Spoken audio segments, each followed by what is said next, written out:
Well, the big news at City Hall yesterday was the change when it came to the city manager role, and we welcome in the mayor of this fine city, Chad Bachynski, this morning. Chad, thank you for being here. Thanks for having me. Let's start with some positive news. Let's start with the Queen City X. That's a big, exciting time for the city and a showpiece for the community.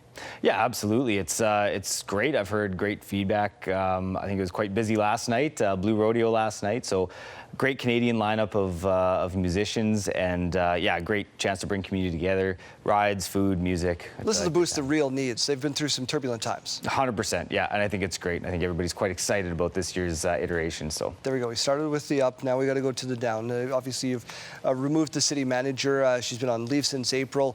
Why make the move now? Yeah, what I can tell you is council decided that a new direction was necessary in the city leadership to align with our objectives and our goals as a new city council. There's some legalities. I'm sure there's some things that you can't speak about. What are you looking for in the next city manager?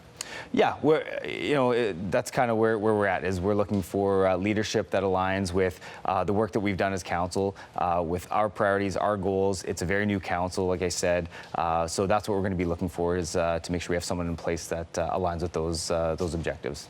I can't not ask you how much it's costing the taxpayers to buy her out.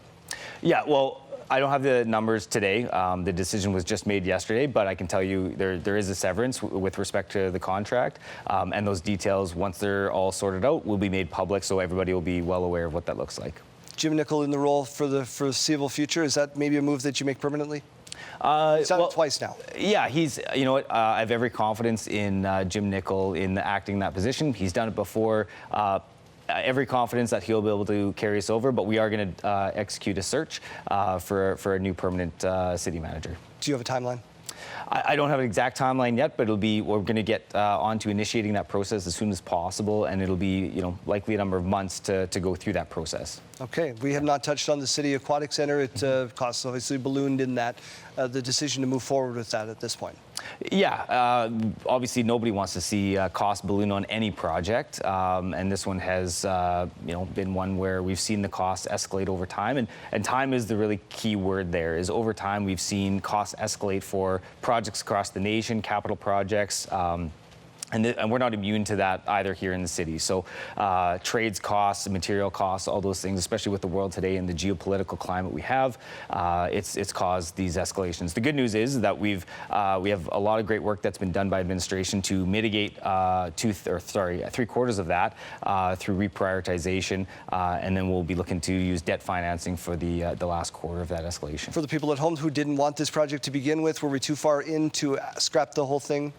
There's a lot of investment and time put into this already, and it's also overwhelmingly looked at as the most important project in terms of our recreational space that we need to get done, especially when it relates to the replacement of the loss and increasing capacity for things like swimming lessons in the city. We have some facilities that also need some upgrades. I think of the Cooperator Center with the tarp on the roof to catch rainwater that's coming into the building. How are we doing in conversations with Rick Bennett, the new CEO of Real? Yeah, I mean, he's pretty fresh in, so I think he's still getting a handle on things, but I think he's moving very quickly to understand the state of things there.